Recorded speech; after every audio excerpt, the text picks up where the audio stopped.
There's something that I've been thinking about more and more over the years of making the Vet Vault. The focus of this podcast, the person I'm making it for, and the reason that it exists is the individual. You with the headphones in your ears or driving home by yourself. But individuals don't exist in isolation, especially when this is a podcast about work. For most of us, our lives as working veterinarians play out in a workplace. And what that workplace is like has such a huge effect on how your vet life is going to look like.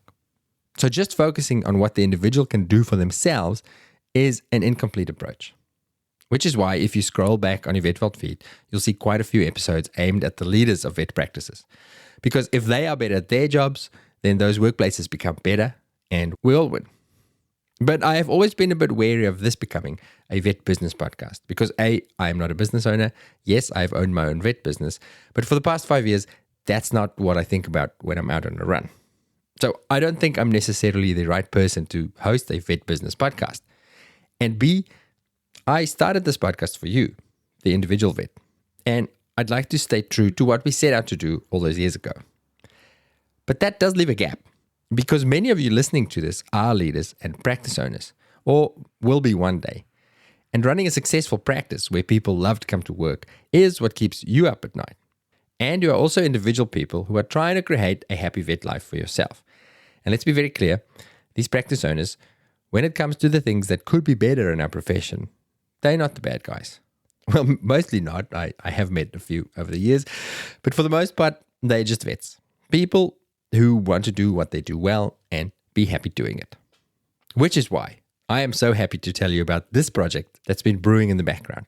I've been conspiring to create a brand new, completely separate podcast just for you vet practice owners. Dr. Sam Bowden, vet, ex-practice owner, and now business coach and author, has been a guest on the Vet Vault twice now. But every time we recorded, I felt that we weren't quite done. So we've decided to keep talking on what we are calling the Veterinary Business Accelerator podcast. Sam is in the driver's seat in this one as he talks us through the 4 pillars of what he calls an abundant practice: mindset, marketing, leadership, and money. So without further ado, I'm thrilled to share episode 1 here on the Vet Vault with you to give you a taste of what we're doing over there. If this one grabs you, then hop over to the Veterinary Business Accelerator podcast and hit that subscribe button so you get notified when new episodes drop. I've put a link for it in here in your feed, but for now, you don't have to go anywhere. Please enjoy episode 1 of the Veterinary Business Accelerator with Dr. Sam Bowden. So Sam, we're doing a business podcast for veterinary business owners. And I think the important question to ask here to start with at the very start of our brand new podcast is why do people go into business? Why start a vet practice? Why not just have a job? I'm Dr. Hubert Lindstrom, veterinarian, former practice owner, and host of the Vet Vault podcast. And you are listening to the very first episode of the Veterinary Business Accelerator, the podcast that educates you, the veterinary business owner, to, as Sam puts it in this episode, create value, have fun, and make money. For this series, I am teaming up with Dr. Sam Bowden, a veterinarian, author, and founder of the Accelerate Practice Academy. Sam has helped hundreds of practice owners like you to reclaim their time, boost profits, and build businesses that don't depend on them 24/7. We'll introduce ourselves properly later in this episode. But for now, all you need to know is that when Sam and I started planning this thing that you're listening to right now, I asked Sam, what is your goal with this? His answer was simple. I want this to be the best damn veterinary business podcast out there. So here's our promise. We're going to try and deliver on that every time we turn our microphones on. We're so glad that you joined us. Now, let's get right into it with the answer to that question. Why would you even want to own a veterinary business? One of my original mentors asked me one day a really curious question. He said, Sam, why are you in business? And I thought it was a weird question. Isn't it obvious? Then when I really thought about it and I went, well, the usual things. I want to do things my way and I want to make a little bit more money. And I don't know, just sort of it seemed like a natural transition. And I said, well, why are you in business? Now, let me frame up. This bloke was worth hundreds of millions of dollars and he was pretty clear. He said, have fun and make money. And it was just so blistering clear. And the saying is clarity is power. And what he said is, well, it allows him to make much easier, faster decisions. And so I pretty much grabbed that scenario as to why in business, and I just stole his ideas and add value. So why am I in business? Have fun, make money, add value. And when I ask people why are they in business in the veterinary world, often it is, I want to do things my own way. I want to provide an environment that my team loves. I want to be known as very good technical, like very high standard of clinical care. All these kind of challenges. And I say, have you got that? They're like, yeah, I have actually. I get to do things my own way and I've got my own team. And it's like, but often they've got some of the equation, but not the other. And the other pieces are maybe they're working so hard, they don't have any time. Maybe they don't have any money. Maybe they've got their own team, but they don't know how to lead their team. So when I ask, well, if you're clear on what your outcome is, why are you in business? It makes it really clear, what do you need to do? And that's the piece of equation that niched in the vet space, I think, is there's a little bit of people need a bit of help. I asked that question not even considering the fact that I was a business owner. And then as you listed off the common reasons, I think, and I'd love listeners to give feedback on this, but for a lot of us, it is that, first of all, I'm employed as a vet in a clinic somewhere, and I go, you guys can't fucking run a vet business. I can do this better than this. I can do this better. I want autonomy, right?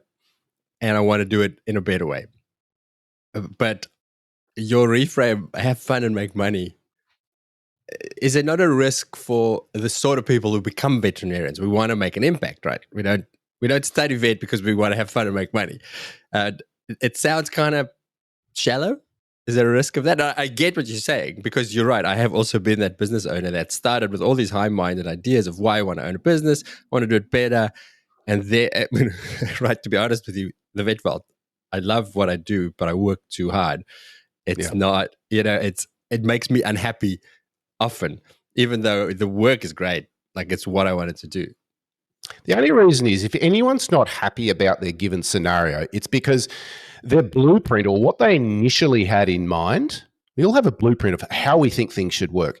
If it's working that way, ticky-boo, we're happy. If it's not, we start feeling a bit frustrated. So we're not seeing the results that we thought we'd get. If we're not getting the results that we thought we'd get on going to business, and we feel powerless to do anything about it, as in, I don't know where to start, or it's always going to be this way, that's when you start feeling helplessness. And helplessness, of course, is a very, very dark side to it, down the depression route. So I think that the challenge for people is, in the vet space specifically, it's a very, very unique area in business. And here's why. We've done a huge amount of profiling of people. And by the way, you can do this. There's a free profile you can do. It's online. You can go to the Tony Robbins website, and there's a free disc profile there you can do. And what it does, it measures your values, your drivers of what do you deem is important to you.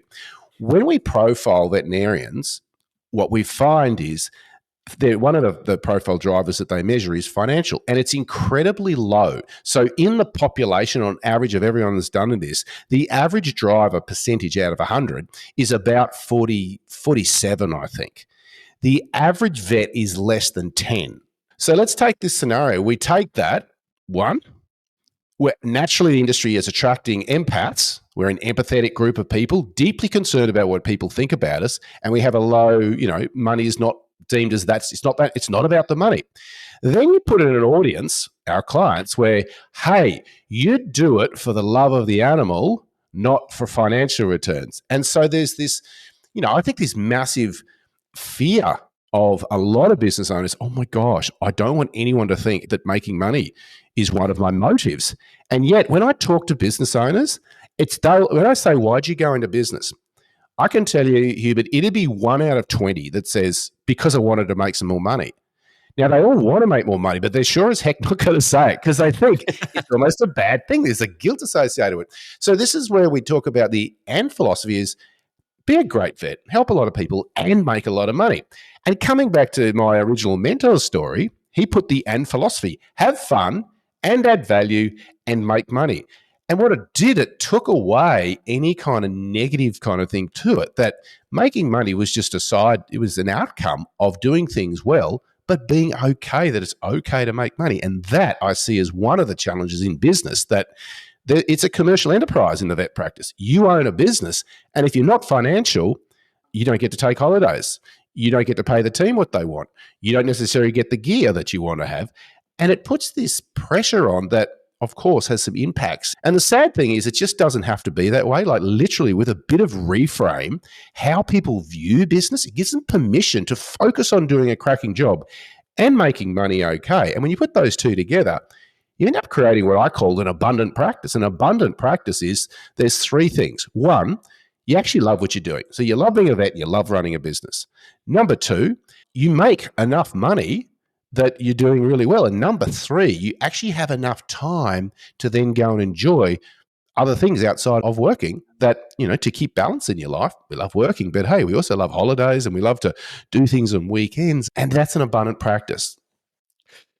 It's interesting. I want to disagree with you slightly, because you said that people get stuck in that helplessness phase because they end up in a place that they didn't envision. It didn't turn out the way they planned. I think the problem is, when we talk about what you see as an abundant practice, that's actually, for so many of us, not actually part of the plan.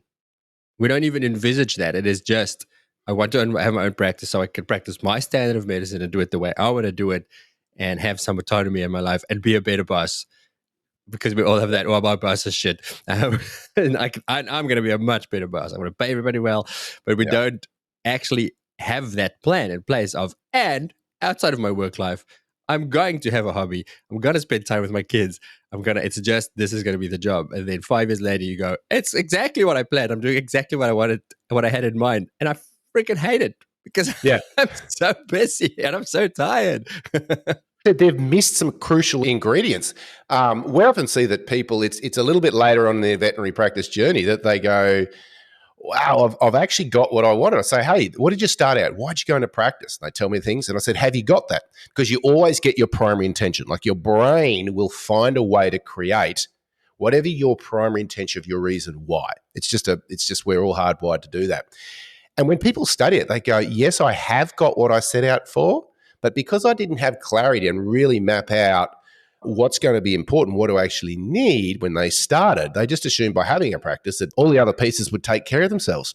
And, the golden rule is whatever you focus on expands. If there is no focus on the financial side of a practice, well, hey, presto, guess what? You're not really going to get that side of it. So often, what does that look like? Practice has got a good name, might have a great team, and it's not profitable, or we're really overwhelmed and I don't have time to enjoy it. So I think it's about balancing the scales and thinking, I like to look at reverse engineer things. So what would my ideal life work look like? It's going on trips and holidays and doing stuff I love, but not too much of any one thing, keeping that balance. And then you reverse engineer and say, well, how would my business need to be set up in order that I've got the team that I want, in order that I've got the clients that I want, in order that I'm doing the work I want, in order that I've got the finance I want, and in order that I've got the time that I want. And you actually need to break it down in different categories and then go, okay, is the system or the model I'm using moving me towards that or away from that? And so it becomes pretty easy to reverse engineer and create or engineer an ideal, or what I call an abundant practice, is by looking at these one bits and going, well, which bits have I got? Have I got the team? Have I got the time? Have I got the clients? Have I got the finances? And do I feel fulfilled? And they're the 5 areas. And if the answer's no in one of those, then you go, okay, I just need to maybe try a different strategy to get that outcome that I'm chasing. List those 5 things for me again, more slowly. So we've got team. Have I got the team I want? Which means an engaged team that if you go away from the business, it's doing exactly what you want. So you've got to know, how do I find, align, and grow my ideal team? The second thing is time. Do I have time to enjoy my life as opposed to just working in my business? So do I have that leverage that I can go away once again, which comes back to your team, having a team that's going to run things while you're not there. And whether you're there or not, you shouldn't see any decrease in business, profits, standards of care, anything like that. Third one is abundance of clients. So do you have, clients consistently coming in, that your business is just growing and growing steadily and consistently? Do I have the finances that I want? So the profitability is there, which is fair recognition of the effort, risk that you've put in and all the time you've put in to actually build that business. So you're getting the financial reward. And the last one's fulfillment. Like, do you actually love doing it? Because if you do, I love surfing, right? I know you like surfing too, so we can have a pretty strong conversation here. But if I said, mate, you've got to go surfing for 10 hours every single day, you would get sick of surfing. So it's just crazy that we actually build businesses that we think we've got to be there all the time. We don't leverage it. Because of course you're going to get to a point where it starts becoming frustrating and not enjoying it. So the goal is to think, well, how could I build longevity that I can enjoy this for longer? Because the most successful businesses I see are a result of the compound effect of doing small things consistently improving over an extended period of time. So you actually need to go, I need to build this that I can preserve my passion over an extended period of time, which means, like an athlete, you need recovery. You need downtime. You need away time.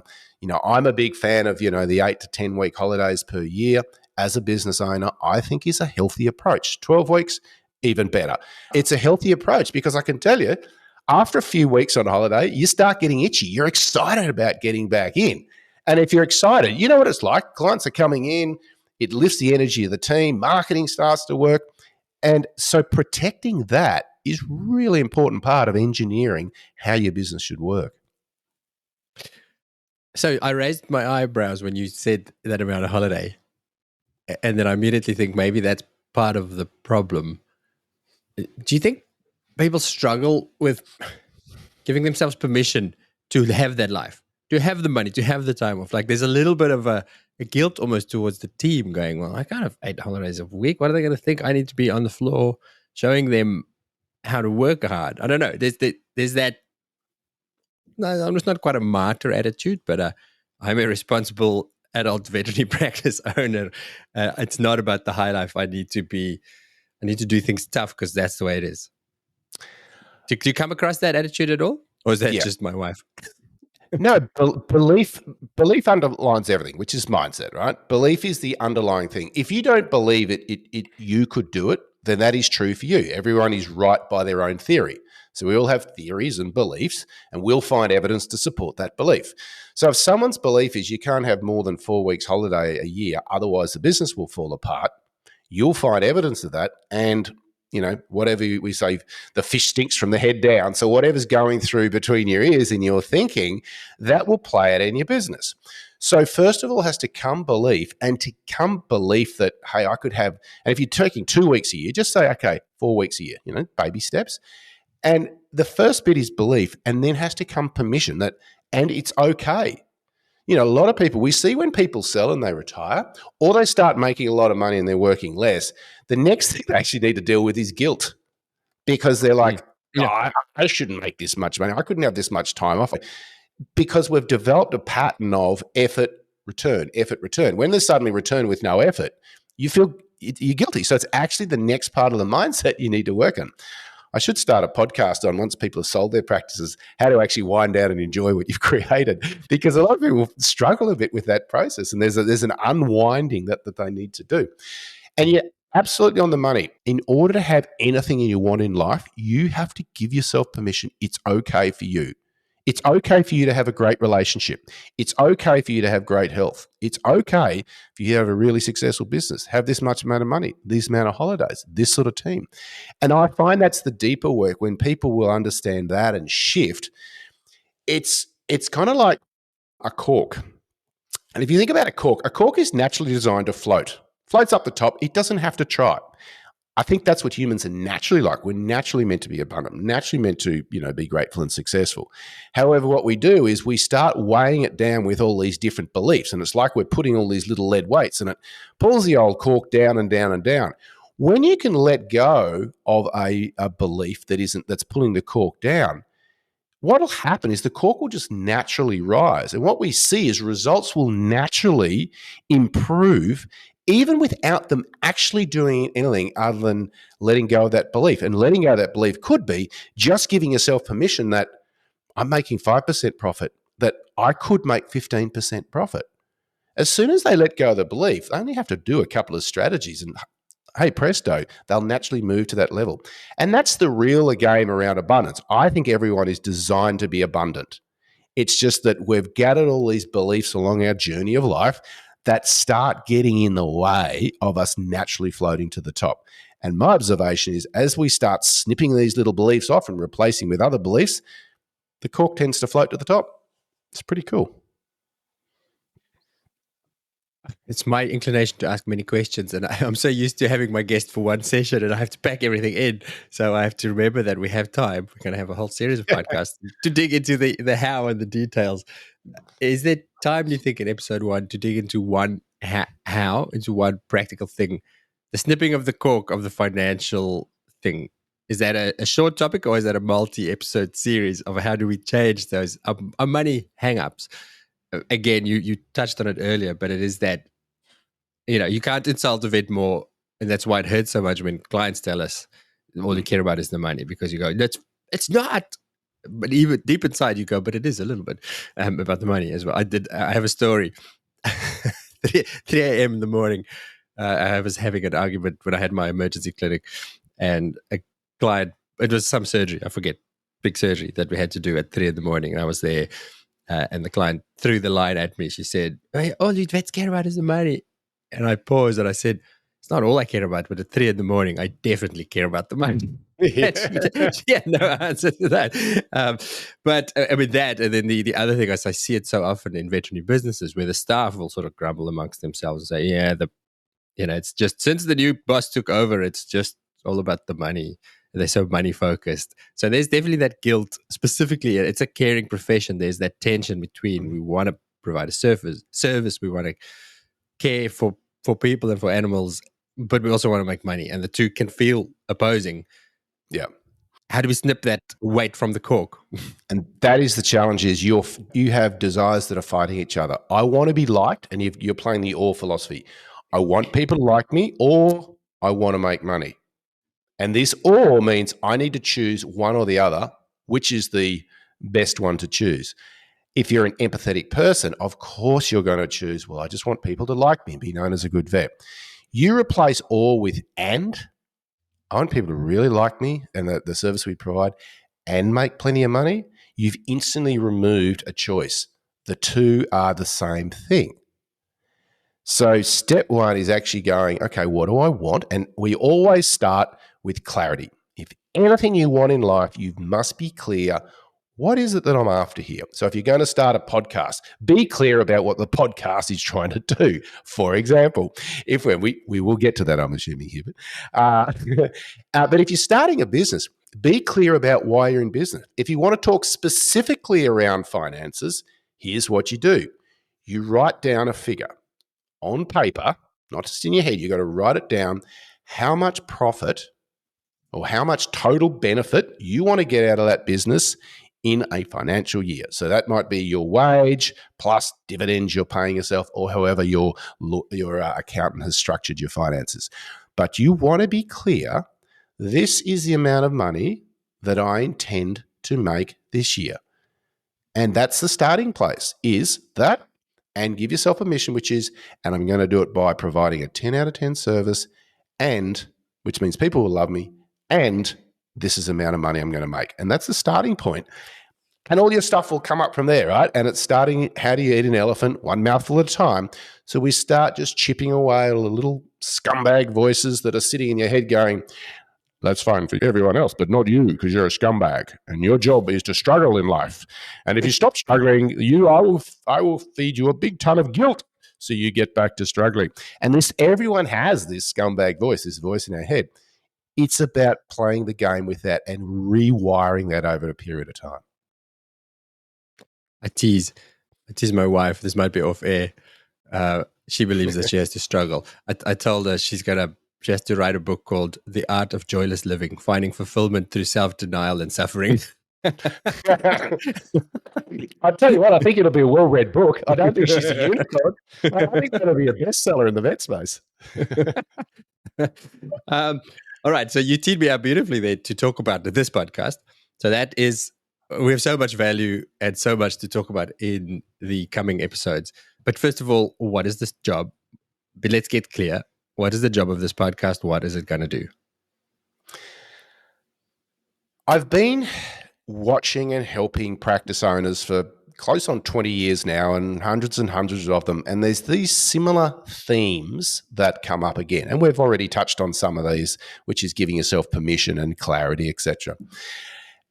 And one of the things that I feel, I get great fulfillment out of is seeing someone win, seeing someone go from struggling to have the right team to having a cracking team, or from feeling overwhelmed to feeling in control, or not being able to go away to holidays to going away on holidays. And we always laugh and say, our drug is your results. But one of the things that I've found restrictive is that, there's only a certain amount of people we can work with at a time. And yet the results are incredibly predictable in terms of someone getting an outcome. So sometimes I feel restricted. And I'm like, what else can we do to help a broader group of people? And maybe these are people who are not going to put their hand up for coaching or help, but they're interested in the information. And I just thought, well, we can use a podcast to help people start their own journey, wherever you're at, and start your own journey in creating a business that gives you those three things: fulfillment, finances, and time. And I really think that the process to getting that is quite an engineered process. It's quite a series of steps. And I just believe that through a podcast, this can be a way that people can be in their own university at the time that suits them, because everyone's so busy, in starting down that journey of being able to create their abundant practice. So I'm coming along for the ride to ask the questions. I have a business, but it's not a vet practice, but let's call it a veterinary education business. I have fulfillment, but I could use more finances and more time. Is this going to work for me? Basically, is this a veterinary business specific podcast, and why? Like, there's 10,000 business podcasts out there, and some of them are really excellent. Why should our veterinary business owner add this to their listening list? What's unique about the veterinary business owner space? Well, there are core principles and philosophies that are cross-contextual, which means you can use them in any industry, of course. So the psychology around money is one, and you talk about, marketing, leadership, finances, mindset. You can take those concepts and, broad speaking, they will work in any industry. However, it's sometimes it's the nuances, it's the little 1 or 2% tweaks that actually get the really big results. So, for example, what do you need to say in a consult for someone to say yes, ethically, to something that a pet ethically needs? What are the series of steps that if you do that again, it'll educate a client to value? So a vet never feels like they're selling. They're not getting to that, now I'm going to have to talk about the money step, which is the vets hate. And we know why, because they're empaths with low financial drive. It's all very logical. So there's processes that you can do that remove that, what I call the moment. And that's that sinking feeling in your gut where your gut tightens. You got to talk to money like, and everyone has a threshold. You get to a certain level of how much the invoice is. You go, oh, you start feeling a little bit clammy. And this is where there's a process to overcome that that's unique and special to the vet space. So I think, I have studied a lot of stuff outside of the vet space. In fact, when I started my journey, I was broke. And worse than broke. I was in huge debt, and I just couldn't see the way out. And by taking these pieces, and I've spent, oh my gosh, I think I stopped counting at like $500,000 that I've invested in my mentors and coaches and programs and stuff. And I just went, well, what if you could take all of that and put that into very vet specific and create a process that could take someone from wherever they're at to wherever they want to get to, like building Lego. You could build the information sheet that follow the sheet, and here's where you end up. That gives a very highly predictable outcome. And so that's really the process that to take people on is being able to take anyone where they're at and go, hey, it's okay. I got you. I've been there. I've been broke. I know what it feels like. And be able to build these processes that are vet specific and use the compound effect of one piece at a time, like a Lego. You build it in and build it in and build it in. And just to give people a sense of like almost feeling part of someone who gets them, someone who's been through their journey. They're not figuring out, that's fine, but how do I tweak that for the vet space? They actually go, that's a plug and play. We just bolt that thing straight in. And with the backing of, well, this isn't a theory. This is testing hundreds and hundreds of practices. So you can kind of trust the information that it's going to work for you when applied. How are we going to do this? What's going to be our structure? Give me the outline of the topics in broad buckets that we're going to be covering for the duration of this podcast, for however long it lasts. Because it's very easy to feel enthusiastic about these things, these high-minded ideas, and you should do this and you should do this. I know in my personal life and business life, there's a lot of stuff that I know I should do. It's the doing. That's the downfall. So how are we going to help people with the doing? Well, just on a side note, here's the bad news, Hubert. Nobody will ever get to do everything they think they should do. So stop thinking that way, because you're just never going to get there. There's always a list, and no matter how well you're doing, there's a bigger list. So the question is, what's the one thing I could do that would move the needle furthest? So if you're lifting this, the danger you can get is overwhelmed. You go, oh, all these ideas. The answer is like, don't do that. Just grab one idea. And if you just do that, because the next obvious step, there's always what I call the next obvious step. It's what next. So the framework that we have found works best is looking at a practice as a very holistic sort of view. And if you think about a table most tables have 4 legs.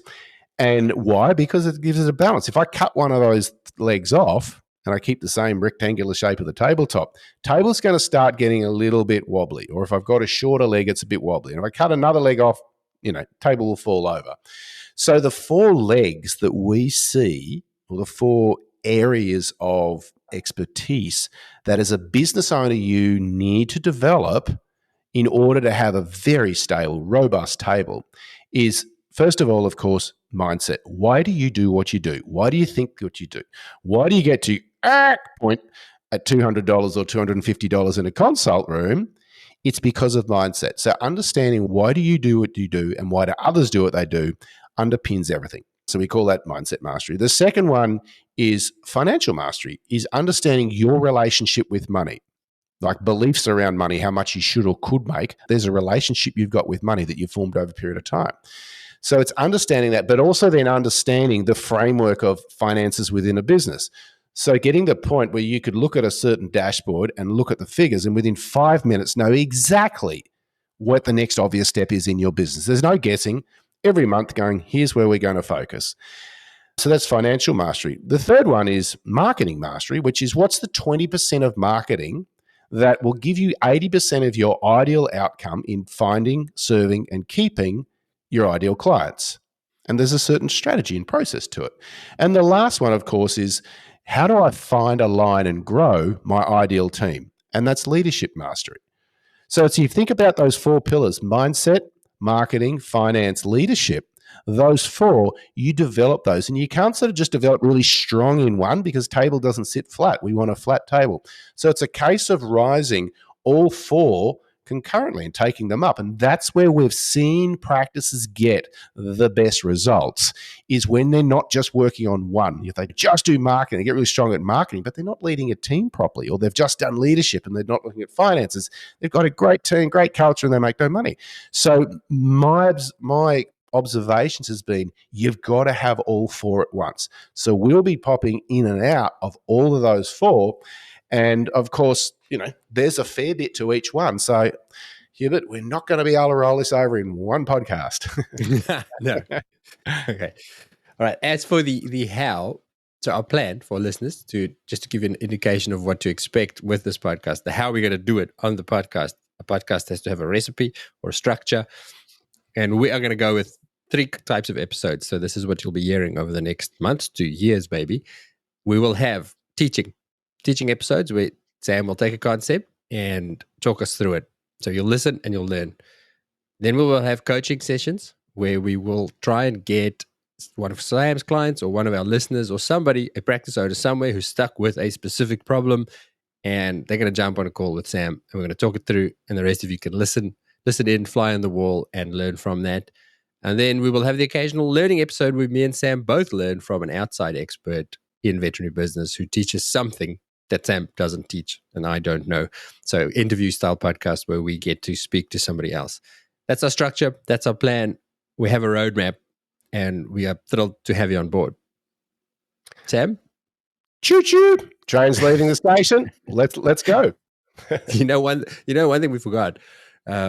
Anybody, we're assuming that people know who you are and who I am. Maybe before you go on a date, you should maybe just introduce yourself. Or give us a quick rundown for anybody who doesn't know yet. Who actually is Sam Bowden? You've touched on it. You have been a veterinary business owner. You've been a failed veterinary business owner in the past, and you do some coaching. But give us the one-liner summary. Absolutely. One-liner summaries I struggle with, Hubert. I'm used to running like 2 and 3 and 4 day events. Okay. The long and the short is, I've had 2 of my own practices. The first one was definitely a learning. The second one, I built and started building, became one of the fastest growing practices in Australia for 5 years straight. But why did it become the fastest one? Because I nearly went broke and I cooked myself at the start. And I ended up in depression. I didn't want to talk to anyone. And I went, oh my gosh, I've actually got to how to figure this out. And I remember it was 2:00 in the morning on a Monday morning, and I'm insomniac. I'm feeling nauseous, that tight feeling in your gut of the week to come. I didn't know what to do. And I went, I just remember having what we call a nexus point where I basically snapped and went, I simply refuse to live like this and for life to roll out like this for me and my young family. And I said, I will just do whatever it takes. That's when I sort of started my journey. I went to an event and it opened my eyes that there's a completely parallel business, how you run business. There was this like an opposite universe. And I've sat in that space for the last 15 years, just learning how do you create your ideal business. So first of all, I put it through my own vet practice and it became one of the fastest growing practices for 5 years straight.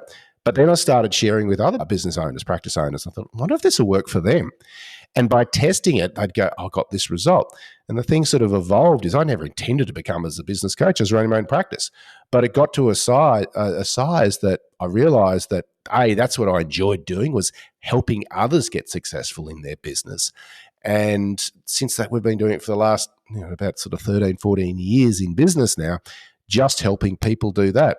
So yes, I've had 2 of my own practices. Yes, both of them were turnarounds from making no money and terrible lifestyle to both very successful businesses.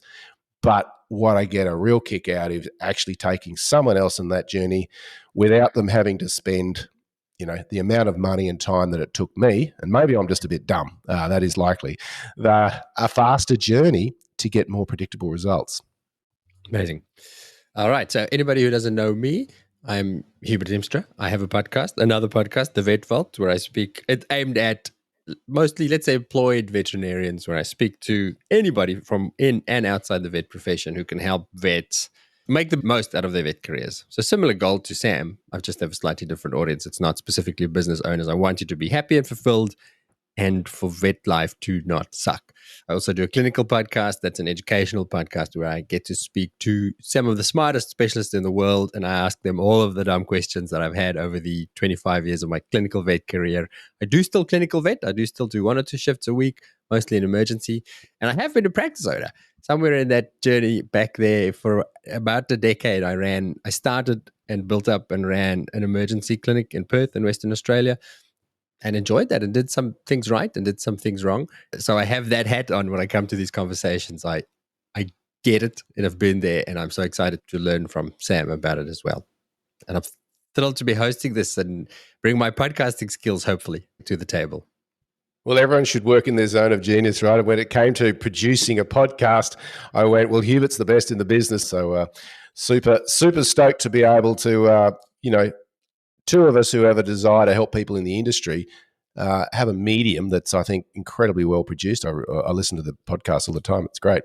I think it's just cool that we can then take that and just dive focus and just go, if you're a business owner or a wannabe business owner, this is more targeted specifically towards you. Well, it's a natural evolution for me, because I find with the Vet Vault, we talk about the same issues. There's a handful of issues that we talk about over and over and over again. And very often, the real solution is systematic. And the system is run by the leaders. So I can't say to the employed veterinarians or the non-business owners, you should do this and this and this and this and this, but they work in an environment that sucks. And so inevitably, I talk leadership more and more and more. And leadership is business. And I think it's a natural progression to say, well, let's split it off. Let's make a separate space for the leaders to go you guys are responsible for those other guys that I'm trying to make happy. So I'm going to help make you happy so that you can make them happy. So it fits with my goal. It aligns nicely with what I'm trying to achieve with my vet vault. Sam, I'm going to spring this one on you only because of something you said earlier. We said it can feel overwhelming. And the answer is always, what is the next step? What is the one thing? And maybe this should be the end for every podcast, if possible. Should we leave this conversation with a next step, with the one thing? Have you got anything for our listeners right now? The one thing, your first step, what exactly do you want out of business? Why are you in business? Do some thinking and actually just write it down. There's a lot of research around the difference between thinking something and writing it down when it actually comes to talking manifestation, it actually playing out and you getting that result. So the one thing that you could take out of this is, why are you in business?